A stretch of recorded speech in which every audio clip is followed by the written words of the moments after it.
everyone. Good morning, River of Life family and friends.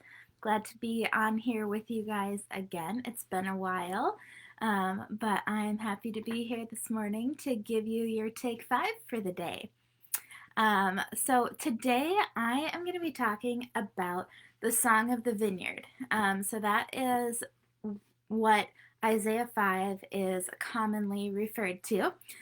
So I was going to read the whole thing for you, but then I realized it's about 5 minutes to read. So I'm just going to read you a portion and give you 2 takeaways to think about today.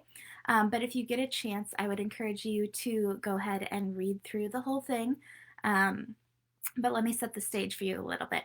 So Isaiah is a prophet to Israel. And so prophets, we commonly think of 2 things. We think of foretelling, like telling the future, and that is a role of the prophets. But even more primarily, their role is forthtelling, so telling the words of God to the people. They didn't have written scriptures like we have today. So a common phrase for Old Testament prophets is, "Thus says the Lord." And then they would speak forth the words of God to the people. And often those were warnings because of something wrong that the people were doing. So that's the stage that we have set for us today. So I'm going to read from Isaiah 5, verses 1 to 7, and then give you 2 takeaways for your day. Isaiah 5.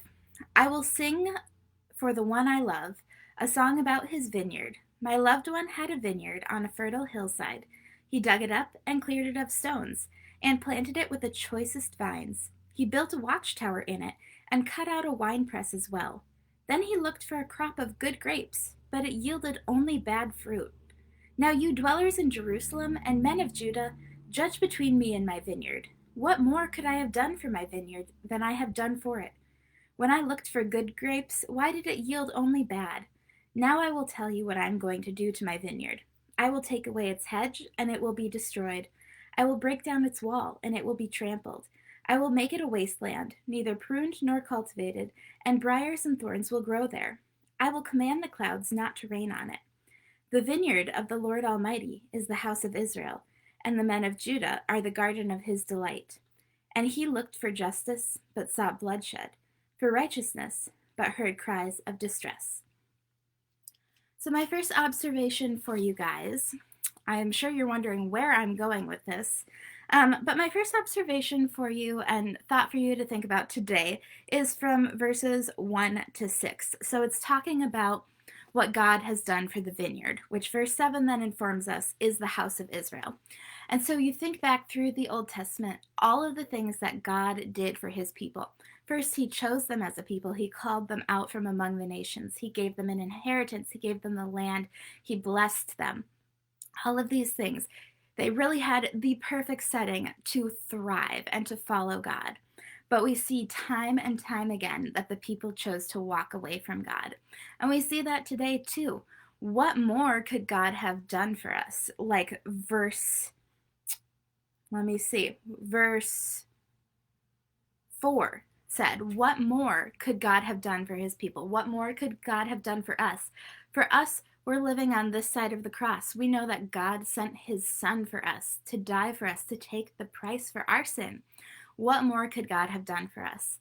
Yet we still choose time and time again to walk away from God. That's our natural human inclination, is to walk away from God rather than towards him. But we see that God is faithful and he welcomes us back when we come to him. But my challenge for you today is to take some time to think about the things that God has done for you. If you need to write a list, write a list. If you want to do something more visual and fill up a jar with little tokens that say things that God has done for you, go ahead and do that. If you just do it in your head, that's great too. But go ahead and make a list and think about what God has done for you. And then consider your life. Are you living in response to all that God has done for you?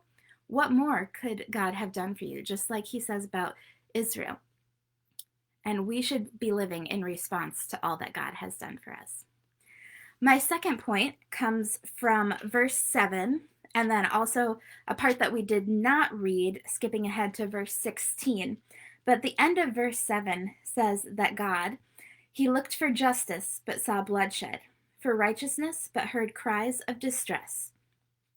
But then if you skip ahead to verse 16, we see, but the Lord Almighty will be exalted by his justice, and the holy God will show himself holy by his righteousness. So again, we see the place where we have failed. Where the people of Israel failed, we also fail. Humans are not that different than what they were thousands of years ago. So God was looking for justice, but he saw bloodshed. He was looking for righteousness, but he heard cries of distress. And that same thing is happening today and has been happening throughout all of human history. But then we jump ahead to verse 16 and we see that it is God who is exalted by his justice. He's a God of justice. And he is a holy God, and he shows himself holy by his righteousness. So my second challenge for you today is, in what ways can you show God's character to others by living justly and righteously? How can we show that God is a God of these things and is our ultimate example of justice and righteousness to those around us?